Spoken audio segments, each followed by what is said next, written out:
It's terrible that after 50 years, it is behind closed doors. And I've no intention that I've started to stop now. I'm determined to put an end to this. Terrible. Queen Camilla had entered the private Windsor meeting expecting negotiation. Instead, she heard a decision that had already been made. Prince William spoke slowly, without anger and without hesitation, confirming that her formal authority at Windsor Castle was ending. She would no longer preside over major receptions, influence the ceremonial calendar, or act as the senior royal hostess there. For several seconds, she did not answer. Those watching her face understood that the silence was not confusion. It was devastation. Before we go deeper into what this really means for the royal family, make sure to subscribe so you don't miss a single update. William placed a cream-colored folder on the table between them. Windsor Castle was not simply another royal home. It was a center of ceremonial power, diplomacy, memory, and public confidence. To lead major events there was to appear trusted by the crown itself. Camilla knew that before she opened the file, and her fingers visibly tightened around the cover. She read the first page twice. Then the Queen removed her glasses and held them above the paper, unable to continue. The document stated that she would no longer supervise Windsor's major receptions, approve senior guest lists, or serve as its principal royal hostess. Catherine would take over those duties with the castle household under the prince's direction. A royal household is the staff team that organizes duties and events for senior family members. This change meant authority was moving away from Camilla. Did Charles approve this? She asked. The future king hesitated. He felt no victory in watching his father's wife absorb the shock, but he refused to weaken the decision. William believed Windsor needed one clear chain of command as Catherine prepared for greater responsibility. The Princess of Wales was the title for the future queen, and her growing role carried real power. Camilla looked down again. 2 words stopped her cold: final and operational. New schedules had already been drafted. Offices were being reassigned. Staff reporting lines had been rewritten. This was not a warning. The machinery had moved before she entered the room. Then she saw Catherine's name beside duties she had believed were permanently hers. The Queen's face changed. The loss was no longer administrative. It was a transfer of trust, and trust was the one thing she had spent years trying to secure. Camilla closed the folder and rose slowly. What exactly did I do that made you believe I could no longer be trusted at Windsor? William did not immediately reply, because the reason behind his decision was tied not to one disagreement, but to the painful history shared by every person in that room. The decision appeared to concern rooms, receptions, and royal duties. Beneath those formal words, however, stood 3 people carrying 3 very different wounds. Camilla saw Windsor as proof that she had finally been accepted. William saw it as an inheritance he was responsible for protecting. Charles saw the conflict as a threat to the fragile peace of his marriage and his reign. None of them entered the dispute emotionally neutral. Each believed something deeply personal was being taken away. Camilla returned to her private rooms and dismissed the aide waiting near the door. Windsor had become more than a place where she attended ceremonies. It was proof that years of resistance, criticism, and public suspicion had not left her permanently outside royal life. A royal engagement card, the formal notice listing an official appearance, rested on the mantelpiece. She picked it up, turned it face down, and sat without removing her coat. The Queen felt the transfer to Catherine as a judgment on her entire journey. She was not merely losing a schedule or a few receptions. She believed the palace was telling her that acceptance had always been conditional, and that the moment the future demanded space, her place could be reduced. William stopped outside Catherine's room before entering. He could still see Camilla's expression after reading the document, and the memory unsettled him. The prince admitted that her silence had affected him more than he expected. Yet he insisted that pity could not decide the monarchy's future. As heir, the person next in line to the throne, he believed unclear authority at Windsor would create deeper instability when Catherine's responsibilities expanded. Catherine listened carefully, but she did not celebrate. The princess understood why control had to become clearer, although she feared the palace would turn duty into rivalry and responsibility into triumph. She told William that she would not allow her new role to become a public humiliation for another woman. He answered that compassion mattered, but confusion had already caused damage. Charles discovered the truth hours later. A revised Windsor briefing, the official paper that guides royal duties and schedules, already named Catherine as the senior female royal for several future events. The king read the page twice, then lowered it slowly. He had believed the change was still being discussed. Instead, the new structure had already begun. Charles asked William why he had moved with such urgency. The future king did not answer at once. His reason led back to one Windsor ceremony, one altered arrangement, and one act of defiance that had changed everything. To understand why William refused to delay, the story must return to the evening when one changed seating card exposed a battle that had been hidden for months. The crisis did not begin with shouting, accusations, or a public scandal. It began with a seating plan. During a diplomatic reception at Windsor, Camilla altered an arrangement that had already been approved by William and Catherine. The adjustment appeared small, but its meaning was unmistakable. It placed the Queen at the center of a ceremony the prince believed had been designed to introduce his wife's expanding role. By the end of that evening, courtesy had become confrontation, and trust had quietly collapsed. Tension had been building for months. William believed the division of duties was settled. Camilla would keep respect and visibility, while Catherine would slowly assume greater responsibility for receptions, private dinners, chapel appearances, and visiting dignitaries. A royal household is the staff team that manages a senior royal's schedule, events, and official work. At Windsor, overlapping orders from different households had begun to create confusion, and confusion at that level threatened both authority and succession. Camilla saw the arrangement differently. At the fictional St. George's diplomatic reception, a formal gathering for overseas representatives, she ordered Catherine's place card moved from the central receiving position and replaced it with her own. The change came only minutes before the guests entered. It looked minor. It was not. Catherine noticed immediately. She looked toward William, gave one restrained nod, and stepped into the new position without protest. The princess refused to create a scene, but he saw the humiliation she swallowed. Her silence protected the event. It also deepened his anger. Camilla told a senior courtier that Windsor could not be reorganized around a future reign while Charles was still serving. She believed she was defending the present monarch's authority and her own rank beside him. The Queen did not view the move as cruelty. She viewed it as a boundary. William waited until the reception ended. In a narrow corridor, the prince asked why she had overturned an approved plan without speaking to him. His voice remained controlled. Her answer did not. Because it was not yours to approve. The words landed harder than any public insult. Days later, a written household note confirmed that Camilla's office had already been warned not to alter the arrangement. The move had been deliberate. William kept that document. He began a private review of Windsor authority, tracing every conflicting instruction and every disputed decision for the future of the crown itself. Weeks later, the future king carried the note into the room where the final confrontation would happen. What began with a displaced name card would soon end with William placing the evidence before Camilla and forcing both of them to say what palace protocol had concealed. There were no secretaries present when William finally confronted Camilla. No aides waited beside the door, and no carefully worded palace statement stood between them. He carried the altered reception plan and the household warning into the room. She immediately understood why. What followed was not a debate over protocol. It was an argument about respect, Diana, Catherine, Charles, and the unspoken question that had followed them for years. Who had the right to shape Windsor's future? William had requested the meeting after reviewing the details of the St. George's reception. He excluded advisors because he wanted Camilla to answer for herself, not through an office trained to soften conflict. A household warning was a written instruction issued by royal staff to prevent confusion before an event. This one proved that her team had been told not to alter the seating plan. The prince laid the original arrangement beside the changed version. Camilla studied both pages, pushed her chair backwards, and refused to apologize for acting according to her rank. The Queen insisted that Windsor still served the present reign, not a future court waiting impatiently beyond it. William answered with controlled anger. He accused her of humiliating Catherine to preserve control. The princess had accepted the altered position in silence, because she valued the crown more than her pride, he said, and that restraint had made the insult even harder to ignore. Camilla's composure cracked.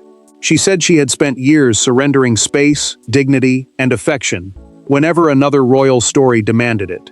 She would not become invisible simply because the next reign was approaching. Her voice sharpened when she argued that Catherine's rise should not require her disappearance. Then Diana's name entered the room. William briefly lost control. He warned Camilla not to compare Catherine's burden with the history that had destroyed his mother's peace. The future king had tried to keep old wounds outside the argument, but now every buried grievance stood between them. Camilla revealed the source of her confidence through a private conversation she had held with Charles months earlier. The king, she said, had promised that she would remain Windsor's leading hostess for as long as he reigned. William stared at her. A personal promise, he replied, could not override succession planning, the organized preparation of duties for the monarchy's next reign, already approved across the household. Then my father must decide whether Windsor belongs to a promise or to the future. The prince walked out. Camilla immediately requested a private audience with Charles. But when the king received her, she discovered that royal power was no longer as concentrated in his hands as either of them had once believed. Camilla entered the king's study, believing that one sentence from her husband could reverse everything. Charles had defended her before, sometimes at immense personal cost. Yet this dispute had reached a place where love, rank, and authority no longer moved together. On his desk sat 3 separate briefings, one from William, one from the Windsor household, and one from constitutional advisors. As Charles read them, the truth became unavoidable. He could protect his wife's dignity, but he could not restore the power she had already lost. Charles opened William's document first. Windsor's ceremonial administration depended on the sovereign, the heir, senior household officials, and the team preparing for the next reign working together. The sovereign was the reigning monarch, while the heir was the person next in line to the throne. If those centers of authority issued conflicting orders, confusion could spread through every reception, guest list, and diplomatic event. Camilla watched him turn the pages. William's influence had not grown because he was trying to overthrow his father. It had grown because succession planning, the organized preparation for a future reign, placed more responsibility in his hands. The prince was now expected to prevent uncertainty before it became a public crisis. Charles reached for a pen. For one brief moment, the queen believed he would amend the decision. His fingers tightened around it, then slowly released. The king placed it back on the desk without signing anything, and avoided her eyes. Camilla felt the silence strike harder than an argument. "Did you ever truly intend to defend me?" she asked. Charles finally looked at her. He said he had always intended to preserve her honor, her place beside him, and her dignity before the country. But he could not guarantee every authority she believed came with that position. The monarch spoke carefully, yet every word widened the distance between them. The Windsor household briefing delivered the final blow. Several senior staff members had formally requested one clear chain of command after receiving contradictory instructions from Camilla's office and William's team. A household briefing was an official document used to guide royal staff through duties and decisions. This one made the crisis impossible to dismiss as a family disagreement. Charles offered a compromise. She could attend selected Windsor events and remain visible beside him, but she would no longer control the planning or preside automatically. Camilla understood the meaning at once. The title would remain, the influence would not. As she left, an aide informed her that staff reassignment notices would be issued the following morning. By sunrise, offices changed hands, invitations were rewritten, and Camilla faced the first unmistakable proof of her new reality. The most painful consequence did not arrive in a speech. It appeared on a printed schedule. At 8 the next morning, Camilla received the revised Windsor calendar. Events she had expected to lead now carried Catherine's name. Meetings once routed through her office had been reassigned. Even the weekly household briefing no longer required her approval. She stared at the pages in silence, then asked the aide standing beside her a question neither of them could comfortably answer. When did everyone know? Camilla received no clear reply. Windsor staff had already been given new reporting instructions, and reception planning had moved to a joint office serving William, Catherine, and the castle's permanent household.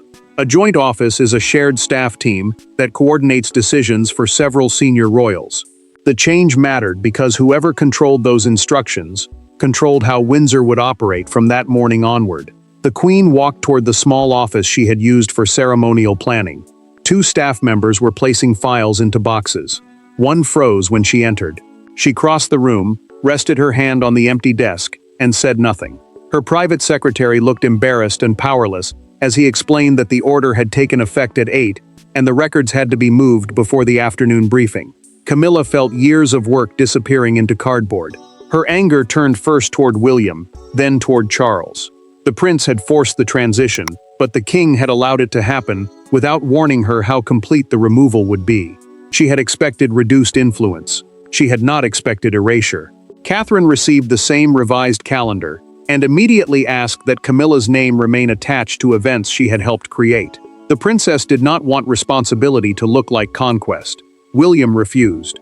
He argued that blurred authority had caused the crisis, and disguising the new chain of command would only recreate it. The palace now struggled over language. One draft called the change succession planning, meaning preparation for the next reign. Another called it household restructuring, a reorganization of royal staff and duties. A third described it as a personal adjustment, wording so weak that even Charles rejected it. Camilla considered refusing her next Windsor engagement. Charles warned that her absence would turn a private defeat into a public rupture and could make reconciliation impossible. The Queen agreed to attend, but only after one final private conversation with Catherine, without William, the king, or palace officials present. No announcement could make that transfer feel gentle, fair, or temporary. That meeting would transform the dispute, because Camilla was about to face the woman receiving everything she had fought so fiercely to keep. When Catherine entered the private room, Camilla was already waiting beside the window. There were no advisors, no briefing folders, and no men prepared to defend either side. For the first time since the crisis began, the two women spoke, without the palace translating their emotions into protocol. Camilla expected triumph disguised as sympathy. Catherine expected anger disguised as dignity. Instead, both confronted something harder. The monarchy had repeatedly placed women in competition, and called that competition duty. Catherine accepted the meeting because she refused to begin her expanded Windsor role with permanent hostility. An institutional victory is a formal gain in power or responsibility, but it can still leave personal damage behind. The princess understood that. She wanted order, yet she did not want Camilla's humiliation to become the foundation of her authority. Camilla turned from the window and asked without ceremony, "Did you ask William to remove me?" Catherine held her gaze. "No, but I did tell him that the uncertainty could not continue." The Queen absorbed the answer in silence. She admitted that seeing Catherine's name across the revised schedule had felt like watching the palace prepare for her disappearance while she was still present. Windsor had once seemed like proof that her past no longer controlled every room she entered.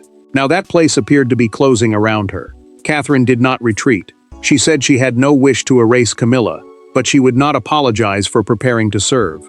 The monarchy could not wait until a crisis forced the next generation to understand its duties. Her quiet firmness surprised the Queen more than anger would have. Camilla's voice finally broke. She spoke of the years spent believing that acceptance at Windsor meant old judgments had loosened their grip. The Queen Consort, the title held by the monarch's wife, had thought rank would bring security. Instead, she understood that rank could remain even after influence moved elsewhere. Catherine listened without interrupting. Then the princess offered a path forward. Camilla could retain one major charitable reception at Windsor each year and serve as honored co-host at selected family occasions. Operational authority, meaning control over planning, staff, and final decisions, would remain transferred. Camilla saw the trap in continued resistance. Fighting on would not restore her role. It would force Charles to choose publicly between his wife and his heir. She agreed not to challenge the arrangement. The two women left separately, but Catherine's proposal became the basis of the palace announcement prepared for morning. What had been settled in whispers behind Windsor's walls was now ready to become a national story, and one image would define how the world understood it. The palace announcement used language, but the newspapers required one photograph. On the steps of Windsor Castle, Catherine stood beside William to welcome a delegation, while Camilla arrived several minutes later with Charles. The separation was subtle, yet unmistakable. By midday, the image was everywhere. Commentators described it as the clearest sign yet that the next reign had moved from distant expectation to active preparation. Behind the polished ceremony, the public could see that the balance of royal power had changed. The palace called it a measured transfer of ceremonial responsibility, language designed to suggest order rather than punishment. Ceremonial responsibility meant the duty of hosting official events, receiving guests, and representing the crown at occasions. The wording mattered because Windsor was not merely a residence. It was a national symbol, and control there signaled who carried the monarchy's trust. Broadcasters moved quickly. They linked William's expanding role to Catherine's position as the future queen, and described the announcement as a visible stage in succession planning, the careful preparation for the next reign. The prince feared that a necessary change would be turned into a story of revenge. The princess knew one careless gesture could deepen that impression. A fictional morning newspaper made the conflict impossible to ignore. Its front page carried a full-page photograph of William and Catherine greeting guests beneath the castle arch. Above them stood the headline, "The New Face of Windsor." The words transformed an internal decision into a national verdict. Crowds gathered near the long walk as the royal vehicles approached. Some spectators applauded Catherine. Others called Camilla's name with unexpected warmth, offering sympathy rather than protest. Inside the car, the Queen heard both reactions. She closed her eyes for 1 second, then straightened her shoulders before stepping out beside Charles. Camilla understood that denying the power shift would now look dishonest. Charles sensed her pain, but the king also knew retreat was impossible.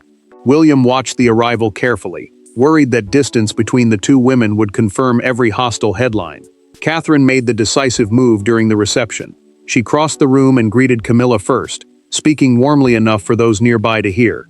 The gesture rejected open warfare without reversing a single part of the decision. The Queen accepted it, and the princess remained beside her for several measured moments. Charles watched them and understood the truth. The monarchy had survived because no one received everything they wanted.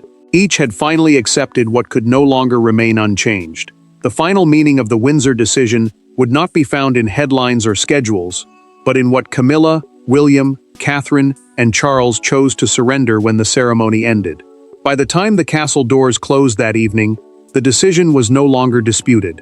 Camilla had lost her commanding Windsor role, William had assumed the burden of enforcing the future, Catherine had accepted a responsibility she never wanted to receive through conflict, and Charles had acknowledged the limit of personal promises within a hereditary institution. No one emerged untouched, yet the monarchy became clearer. Windsor would honor the present, but it would now be organized around the reign steadily approaching.